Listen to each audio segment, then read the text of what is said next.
What's up YouTube, it's MacBook here. So today I'm just going to make a quick video about the new iPad, so the new Apple tablet, which just got released. So this information just got released, probably not by the time you're watching this video, but anyway, I'm just going to go through the first look right here. So I followed as well the keynote, which was quite interesting. So as it was already expected, the Apple tablet. So that's the only thing they kind of released in that's the only main thing they kind of released in the keynote. So I'm just going to show you right here the main features and the design out of it. So here, as you can see, I have the 360 view, 360 degrees view. So the front part is totally made of glass, the same as the iPhone. So it really is the iPhone in a bigger scale. So just a bigger iPhone. You can say. So the front part looks almost like the iPhone. The back part, full aluminum bezel, whatever you want to call that. So I'll just call it aluminum with the big Apple logo in the middle, and then iPad, and here the capacity of it. So it comes in a 16, 32, and 64 gigabyte versions. So you got it's. I wasn't that satisfied when it just got launched because it's built on the iPhone OS. I would have preferred it would have been on the actual Mac OS 10 operating system, like a new version, but they just rebuilt the kind of iPhone OS style. So just a few things. So for those outputs, I'm not totally sure, but I guess this is a SIM card tray. This I'm not totally sure yet. For the bottom, you got a dock connector and some speakers, so you can see that better here. So the bottom, 30-pin dock connector, exactly the same as the iPhone, which can directly connect to your Mac, this is not the actual Mac, and again, it's the iPhone operating system, so you do need to connect to your Mac to sync it. So some speakers here at the bottom as well. At the top, this is probably the standby button and headphones, earbuds jack there, and probably this is a microphone, but I'm not sure because it would be kind of misplaced there, but it could always be. So that's it for the kind of design. So just for a few basic specs, you may say it's 1.5 pounds. It's a 9.7-inch multi-touch screen, so the same as the iPhone. So you probably know it quite well. So as I already said, 30-pin dock connector, same as the iPhone as well. It has a 10-hour battery life, which is quite nice. Although this is not a 10-hour. If you use it a lot, the battery, of course, lasts way shorter. So as I already said, it's based on the iPhone OS. It runs all iPhone apps, by the way, of course, since it's based on iPhone apps. It runs them in the same resolution as the iPhone, although it can also stretch it to the full screen resolution. So for the chipset, it's a 1 GHz Apple A4 chipset. It's a custom Apple chipset, so no Intel or anything like that. So for the bad points, well, I'm just going to continue with the good points first and then come to the little disappointments.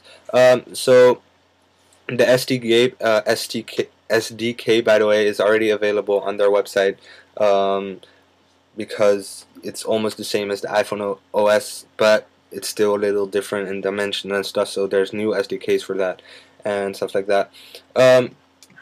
So let's go to the design here. So it's the same as the MacBook's LED backlight IPS display. So as I already said, 9.7-inch, multi-touch, thin and light. That's what I say. It's indeed really extremely thin. So wireless 3G. So for the 3G, you have different types of contracts. You have a few plans, which is 250 megabytes a month plan, which is for $15, and an unlimited data plan for $30. Although you do not need to have a contract, okay? You can also not use 3G at all. You can just use wireless as well. So the plan or the contract is optional. So for the performance, as I already said, the A4 Apple chip inside there, connectivity, blah blah blah. So oh yeah, for the accessories here, the official Apple accessories. You got a keyboard with which automatically charged, so you put it in there and it connects to the keyboard. So that can be quite handy if you're using it at home as well, or you just want to type faster. It could be very convenient there. And you got a little case for it, official case here. There will probably be some new companies making those and so on, but for now the official case is just it's quite nice. You can make it in different stands, so a stand for movies or easier for typing, stuff like that. So they got those official accessories for it. So for the technical specifications, as I already said, it's 9.56 inches, so almost 9.7. It's about the same. So yeah, you have all the specifications on their website and stuff like that. As I already said, multi-touch, stuff like that. Oh, I can see here for the outputs, it wasn't a SIM card tray. It was a volume marker and a mute button, on, off, sleep, wake, stuff like that. So that's for the main things. For the features, there are a few features. First of all, a lot of people were thinking iWork was coming out, new iWork. Indeed, there's a new iWork specially made for the iPad, which is, well, iWork 010, you can say. So it's really cheap. It's $10, so $9.99. You get numbers, just a standard iWorks app, numbers, keynote, and pages. So yeah, that's very nice that they made it such a cheap deal. So they also have a new application, which is iBooks. It got inspired by the Amazon Kindle. If you don't know what that is, it's just an ebook reader. So you can read all the books, well, not all the accessible books from Amazon.com. You can just order them right away from the device. You can read the books, and it's a very nice device. Although it will probably lose its popularity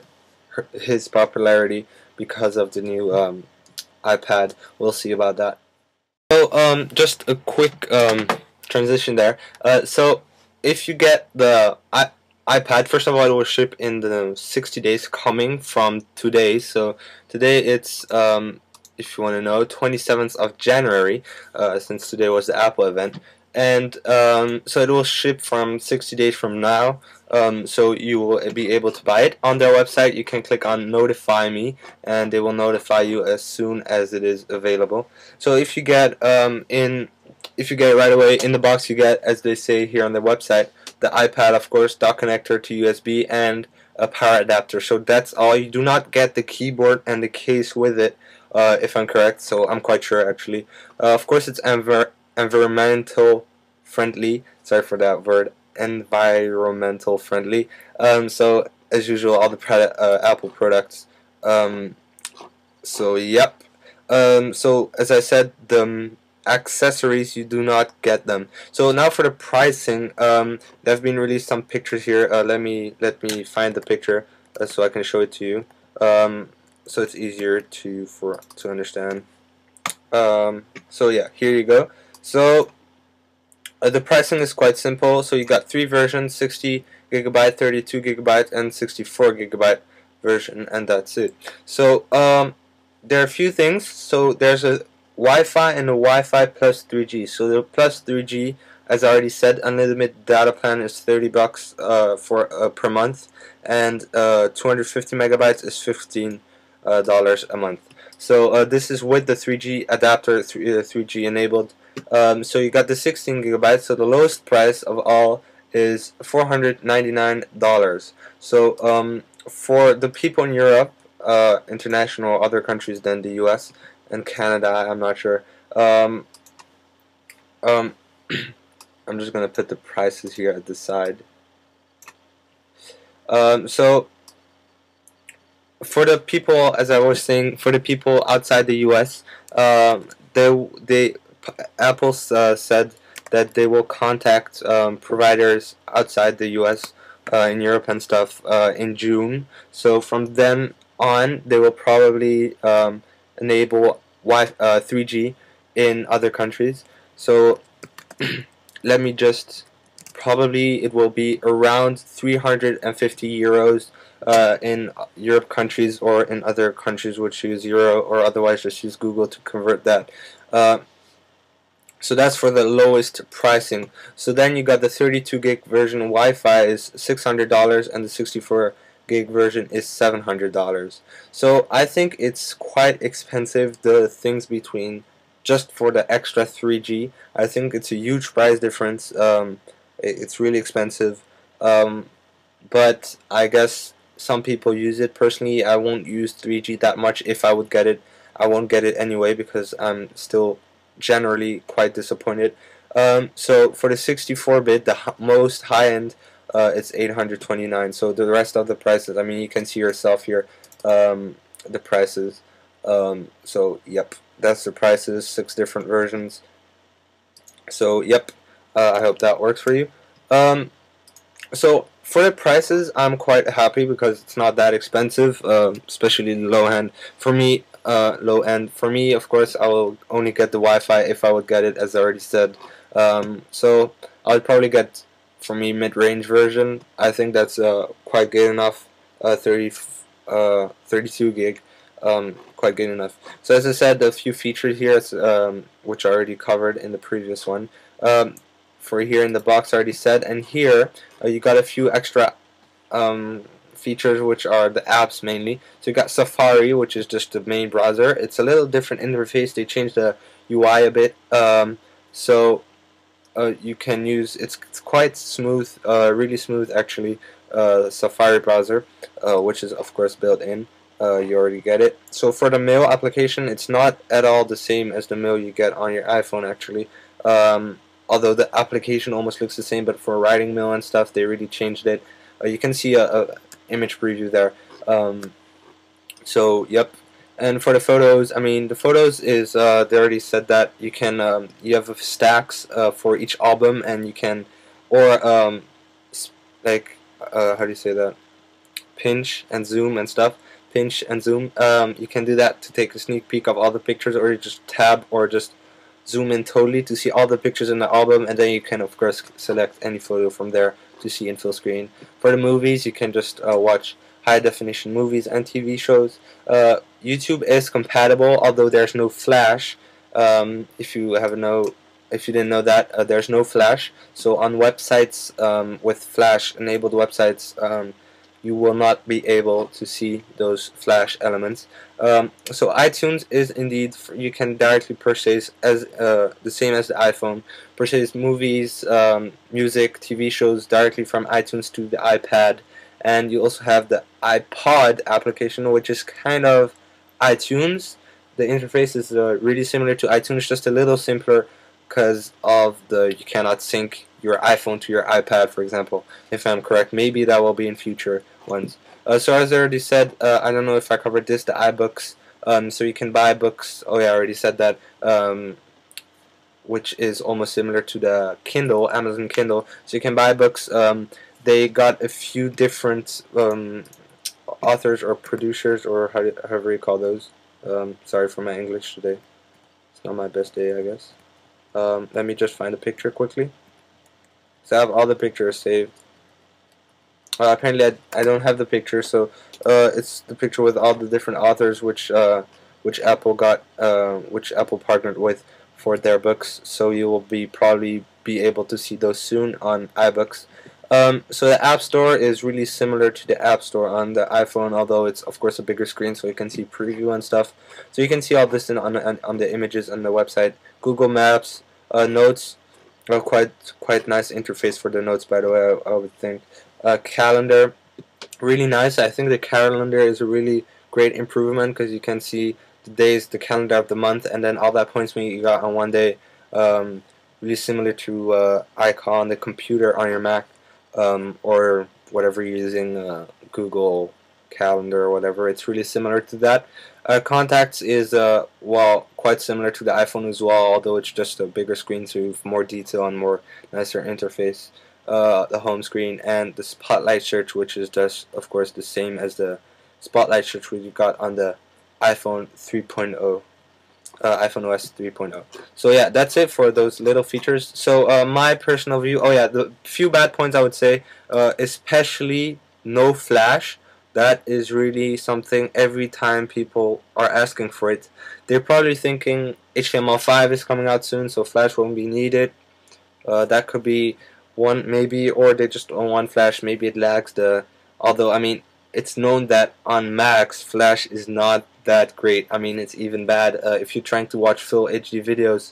It's quite, sometimes it gets quite laggy, and it's really boosting up your CPUs like really high, and it's it's it's not so good. It's really CPU intensive by watching Flash on your Mac if you haven't noticed yet. So maybe that's why they want to avoid it on those tablets or the iPad, because it only has 1 gigahertz processor, stuff like that. Um, so apparently they want to avoid Flash. Um, so I think that's quite a bad point, because I don't think HTML5 is not yet totally out. I think they should have maybe put Flash on this version and then like remove it, or I don't know. They could have incorporated Flash and just make it work better than on the iPhone OS. But yeah, as I said, that's one of the main bad features for me then, and for probably a lot of other people. There's no Flash for it. So the other bad feature after it is the, well, the not the bad points are no built-in eyesight, no way to take photos or anything. Um, so you got a microphone, that's good, of course, but I think that's quite expected. So yeah. Then for, yeah, that's almost all I got to say. It's just the main thing, which in my part, which is not so well, is that it's really based on iPhone OS, and would really have preferred a mod book. If you don't know what mod book is, it's this already exists for a while, but it's just by Oxotron. It's a company which converts your MacBook into a tablet, which is called Modbook, and it's really just, they really convert it and to make it a tablet. So I think it's really nice, and I think they should have more made it like this, so that macOS 10 is incorporated in the tablet, so not built on iPhone OS but on macOS 10. As you see, Snow Leopard here just got it on those Modbooks. Although they're definitely thicker and larger, but still they could have, I think it could have been possible with the technology we got nowadays to put that in there. So that's it for my first view on the iPad. I'll see you later on with the updates and people getting it, actually testing it. There'll probably be way more reviews out there coming. This was just the first view, just to clarify some people, maybe just a quick video here, although it's not that quick. So yeah, that's it for me. Be sure to subscribe. Oh yeah, a little update for my video GDA stuff on Mac. I'll make a new video on that, don't worry, because I know there are a lot of problems, a whole new way, because very soon, I already got the parts and everything, so it's going to be coming out very soon on that. So stay tuned. If you're new to watching my videos, be sure to subscribe. Comment down below if you have any questions. You can also PM me. Down there in the bottom of the description, you got email, Skype, GamerTag, stuff like that. So yeah, rate 5 stars as well. Thanks for watching again. Peace.